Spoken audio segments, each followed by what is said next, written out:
تخيل كده تكون انسان نظيف وتخش تاخد شاور على السريع ويكون الشاور سبب وفاتك. السلام عليكم، ازيكم يا شباب؟ معاكم دكتور عبد الوهاب. والله وليكوا وحش، ما جبناش سنه اهو زي كل مره، بس يعني ايه، في تطور. قبل كده كنا كل سنه، بعد كده كل 5 شهور، دلوقتي كل شهر. ماشي الدنيا ماشي. عامل ايه يا عزيز؟ عامل ايه؟ اخبارك ايه؟ ده كويس ان احنا لسه فاكرين القناه دي اصلا. اي نعم هي قفلت ال 100,000 والدنيا تمام.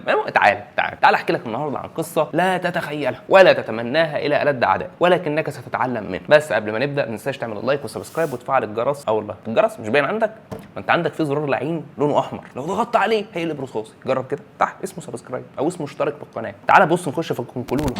كان في واحد انا اعرفه كان داخل ياخد شاور عادي جدا، اللي هو الدش السخن اللي بعد الجيم ده، بس للاسف قعد في الحمام فتره طويله جدا، وبخار الميه طبعا عمال يزيد، والاكسجين في الناس، وبدا الاكسجين اللي بيخش الاعضاء والانسجه بدا يقل، وبدا يحصل للخلايا بتاعته حاجه بنسميها هايبوكسيا، يعني قله في الاكسجين الذاهب الى الاعضاء مما ادى الى اختناق الخلايا. وطبعا ثاني اكسيد الكربون عمال يزيد في الحمام، وبدا غاز اول اكسيد الكربون يتسرب للحمام، وده غاز لو تعلمون لعين، وده لو تعلم قصته قصه، بس عشان تفهمها هتعرف عندنا ان احنا في الدم او كرات الدم الحمراء بتاعتنا جواها حاجه اسمها هيموجلوبين. الهيموجلوبين ده اعتبره شيال. كرات الدم الحمراء بتروح للرئه تاخد منها اكسجين وتروح جري جري جري لخلايا زي خلايا المخ مثلا وتديها الاكسجين من على الشيال اللي اسمه هيموجلوبين وتاخد مكانه ثاني اكسيد الكربون. وبعد كده الشيال دوت في كرات الدم الحمراء يروح تاني للرئه ويرمي ثاني اكسيد الكربون فتطلعه في صوره زفير تاخد مكانه اكسجين.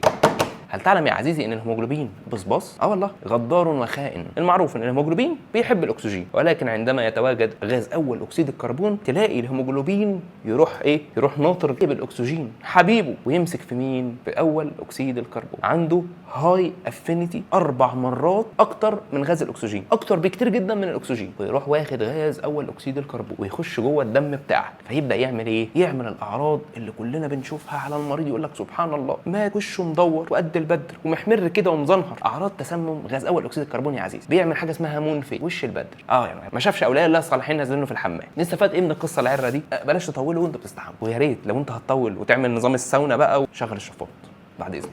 وقبل ما نقول ربنا يحفظكم جميعا ما تنساش بقى اللايك سبسكرايب وتفعل الجرس على القرنين، وتدعي لعم يوتيوب كده ان يفك الحظر عن القناه بتاعتنا عشان الدرع مش راضي يوصل لنا. تقول له يا دكتور انت مستني الدرع؟ اقول لك لا، في ورايا درع، ولكن نوع من انواع التحفيز. ليه؟ لان انا هكتب عليه ايه؟ اسم ام يونس. ليه بقى؟ عشان هي بتساعدني في عمل الحاجات ديت وهي اللي بتحفزني. المهم يا عزيزي ما تنساش ان احنا دايما بننهي باخيرا صلى الله وسلم وبارك على سيدنا محمد وعلى اله وصحبه اجمعين. And as always be healthy and be safe. سلام عليكم.